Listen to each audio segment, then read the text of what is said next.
Alright, so I just picked up this DuraBoost battery from Cycle Gear, actually here in New Jersey in Hasbrook Heights. This is an AGM battery, and this is the battery here. Now this is to replace the battery I have here.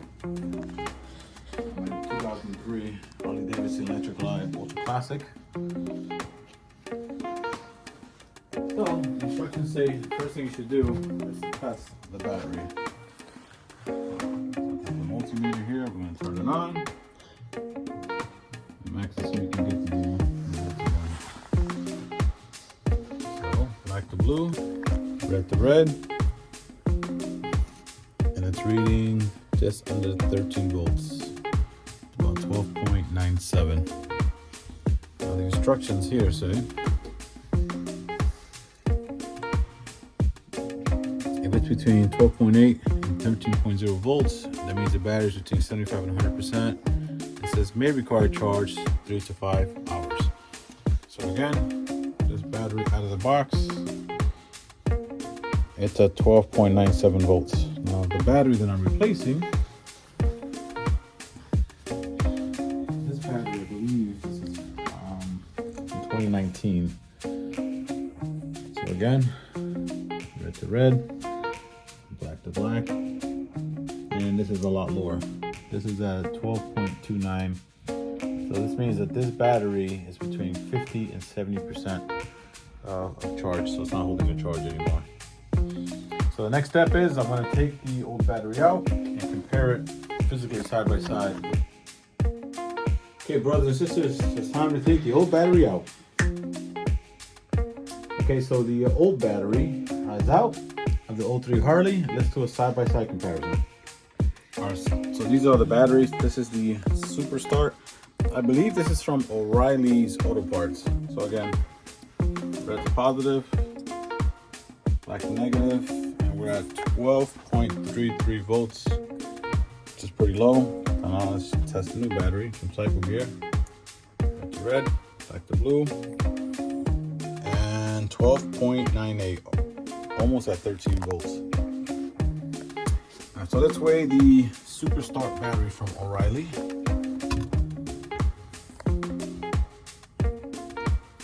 .4, so 20 pounds, 4 ounces. Let's move this out the way. And now the Cycle Gear battery.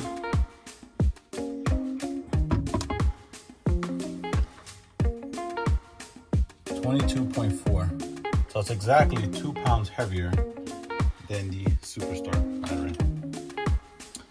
So let's just measure the batteries.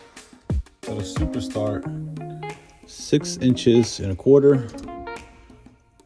Cycle Gear battery is 6 inches and 3/8. So this is the empty battery cavity. And let's see if this battery that's 2 pounds heavier and the smidge wider fits in here.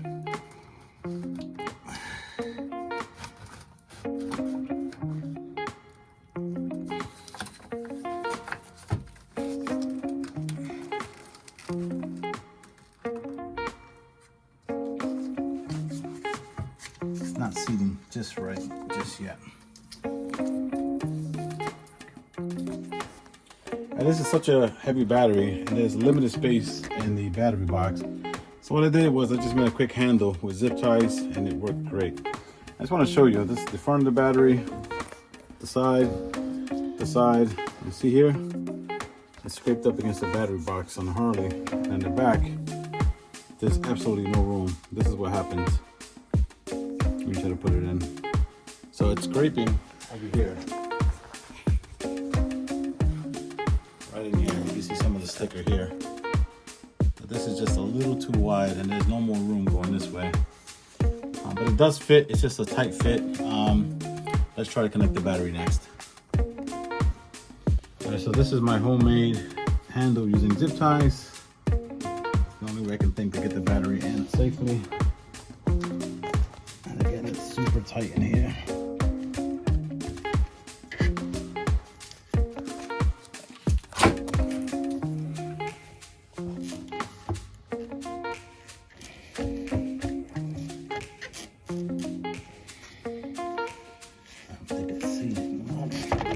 you go. Okay, now she's heated in. Perfect.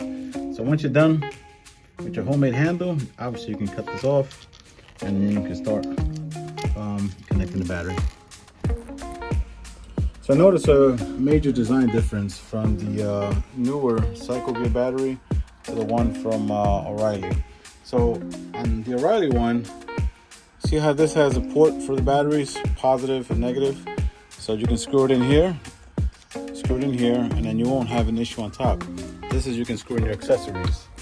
On the new battery, you can either put it in through here or the top.